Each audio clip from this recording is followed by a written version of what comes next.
सम्मिलित शामिल अपराध कर्मियों की पहचान की गई और तत्काल पुलिस छापेमारी में जुट गई। आप देख रहे हैं MA न्यूज। मुजफ्फरपुर हाट में फायरिंग, पैसों के विवाद में एक की मौत, 2 घायल। नमस्कार, आप देख रहे हैं एमए न्यूज। मुजफ्फरपुर हाट स्थित सुल्तानगंज थाना क्षेत्र में पैसों के विवाद को लेकर 2 पक्षों के बीच हुआ झगड़ा अचानक हिंसक हो गया।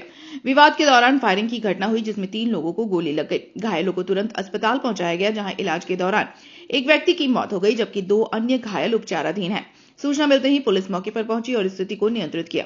मामले की गंभीरता को देखते हुए परिचय कुमार, नगर पुलिस अधीक्षक पूर्वी पटना ने घटनास्थल का निरीक्षण किया। पुलिस ने सीसीटीवी फुटेज व तकनीकी जांच के आधार पर 2 आरोपियों को गिरफ्तार कर देसी कट्टा, खोखा और विस्फोटक पदार्थ बरामद किए हैं। अन्य आरोपियों की गिरफ्तारी के लिए छापेमारी जारी है। इलाके में दहशत का माहौल है। कल रात में करीब 9:45 में एक घटना घटी थी मुजफ्फरपुर हाट में, जो सुल्तानगंज थाने में पड़ता है। वहाँ पे एक अपराधकर्मी जिसका नाम विक्का उर्फ विकास है, इसके द्वारा एक पैसे के विवाद को लेकर एक आलू प्याज के व्यापारी सोनू कुमार सोनी पे फायरिंग की गई। इस घटना में गोली लगने के कारण सोनू कुमार सोनी की मृत्यु हो गई। साथ ही साथ इनके भाई आकाश कुमार भी गोली लगने से घायल हो गए। इसके साथ एक अन्य व्यक्ति अंकित कुमार को भी गोली लगी। इसके उपरांत जो घायल व्यक्ति आकाश कुमार है, इनके फर्द बयान के आधार पर एफआईआर रजिस्टर किया गया। घटना में सम्मिलित शामिल अपराध कर्मियों की पहचान की गई और तत्काल पुलिस छापेमारी में जुट गई। महज कुछ घंटों में जो प्रमुख अपराध कर्मी हैं विक्का और विकास, इनकी गिरफ्तारी कर ली गई है। इनके पास से एक लोडेड देसी कट्टा भी बरामद हुआ है।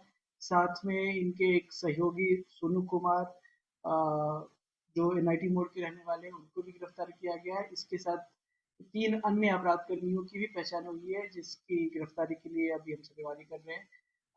इसके अलावा घटना में इस्तेमाल हुआ एक और हथियार जो अभी तक के इन्वेस्टिगेशन में निकल के आ रहा है कि विक्का और विकास कुमार के सहयोगी के पास है, उसकी भी बरामदगी के लिए प्रयासरत है।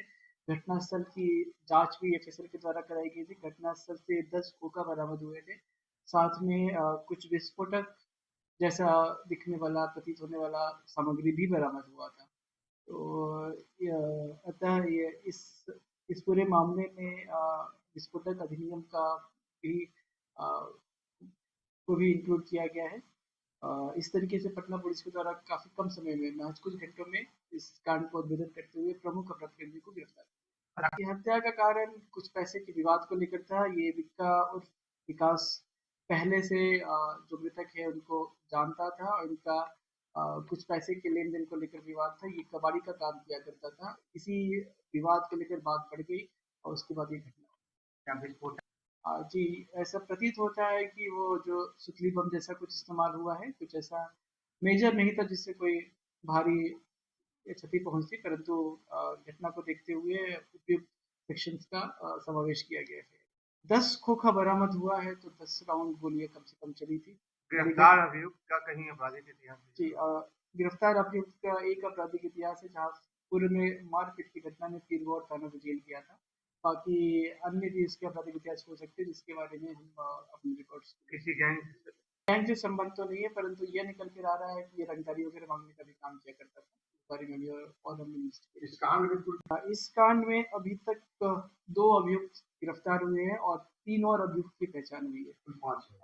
अभी तक 5 अभियुक्त की पहचान हुई है और बाकी 3 का नाम अभी आपको डिस्क्लोज नहीं कर पाएंगे। विस्फोटक के बारे में देखिए, विस्फोटक के बारे में बहुत क्लियर कुछ नहीं मिला है। एफएसएल ने ये शंका जाहिर की है कि घटनास्थल पे विस्फोटक ऐसा दिखने वाला सामान भी है, इसीलिए उस पॉइंट पे भी हम इन्वेस्टिगेट कर रहे हैं। ऐसा कुछ उसे अभियुक्त के पास से बरामद नहीं है। बरामद कट्टा का भी का ये खोखा घटनास्थल से हमें नहीं मिला है, ना ही प्लेट मिला है, परंतु ये संभव है कि इस्तेमाल किए हुए हथियार के अलावा इसका इस्तेमाल भी डराने धमकाने के लिए किया गया। कितनी गोली लगी? रिपोर्ट आ रही है। हथियार जो घटना में इस्तेमाल हुआ था, ये पिस्टल, वो इसके गिरफ्तार अभियुक्त के एक सहयोगी के पास है। उसकी गिरफ्तारी के बाद मामला और क्लियर होगा। ये कट्टा इसने बोला था कि पटना सिटी में ही एक व्यक्ति से 7-8 हजार रुपये में इसने खरीदा था, परंतु बहुत ज़्यादा स्पष्ट नहीं है, बहुत क्लियर नहीं बता पाए। उसके मोबाइल से भी कुछ एविडेंस मिले हैं, उन नंबरों पर भी हम काम कुल कितने लोगों को? एक व्यक्ति की मृत्यु हुई है, उसके अलावा 2 अन्य व्यक्ति घायल हुए हैं। एक मृत व्यक्ति का भाई है और ये जो तीसरा व्यक्ति है वो बस उस एरिया में था, उसे बाह में गोली लगी है। इलाज के उपरांत वो भी स्टेबल है और